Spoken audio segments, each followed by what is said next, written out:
స్వామీజీ వెళ్ళబోతూ ఆగుతూ, చూడు చెంచలమ్మ, నేను చెప్పేది తథ్యం. నువ్వు వద్దన్నా కాదన్నా నీ కోడలు పెళ్లి జరిగేదే. ఆ అమ్మాయి పెళ్లి జరగటం ఆ దేవుడి చిత్తం. ఆ దేవుడి నిర్ణయం ఆపడానికి నువ్వు నేను ఎవరం సరిపోము. అది దేవుడు నిర్ణయించిన నిర్ణయం చెంచలమ్మ. కాదని నిలబడలేవు.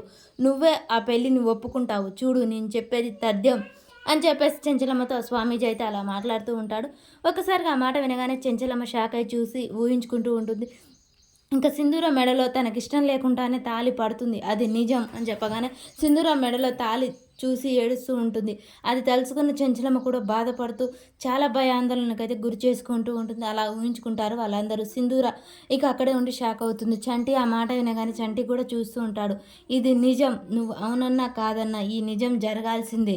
ఇక శంభో శంకర అని చెప్పేసి ఆ స్వామీజీ అయితే అక్కడి నుంచి వెళ్ళిపోతాడు. ఆ మాట విన్న చెంచలమ్మ భయాందోళనకైతే గురవుతూ ఉంటుంది. స్వామీజీ వెళ్ళిపోగానే ఇక కేశవం అలాగే చూస్తూ ఉంటాడు. అమ్మాయి గారి పెళ్ళి నిజంగానే జరుగుతుందా అని చెప్పేసి చంటి అయితే తన మనసులో అనుకుంటూ ఉంటాడు. కేశవ చెంచలమ్మతో ఇలా అంటాడు.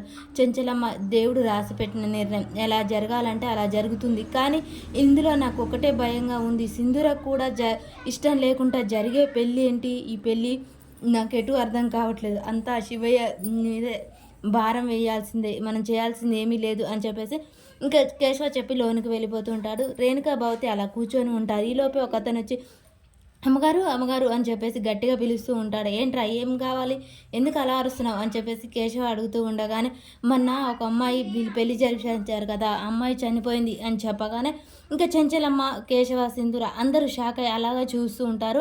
చెంచలమ్మ అయితే చాలా కోపంగా సింధూర వైపు చూస్తూ ఉంటుంది. బసవ బండితి వెళ్ళాలి అని చెప్పేసి చెప్తూ ఉంటుంది. సింధూర అయితే చెంచలమ్మ కళ్ళి నేను కూడా వస్తా అత్తమ్మ అన్నట్టు చూస్తూ ఉంటుంది. చెంచలమ్మ గబగబా పరిగెడుతూ అక్కడికైతే వెళ్తూ ఉంటుంది. మరి సింధూర కూడా వెనకనే పరిగెడుతుంది. మరి సింధూరని తీసుకెళ్తుందా? అసలు సింధూర వీళ్ళందరూ షాక్ కావడానికి చెప్పిన నిజమేంటి?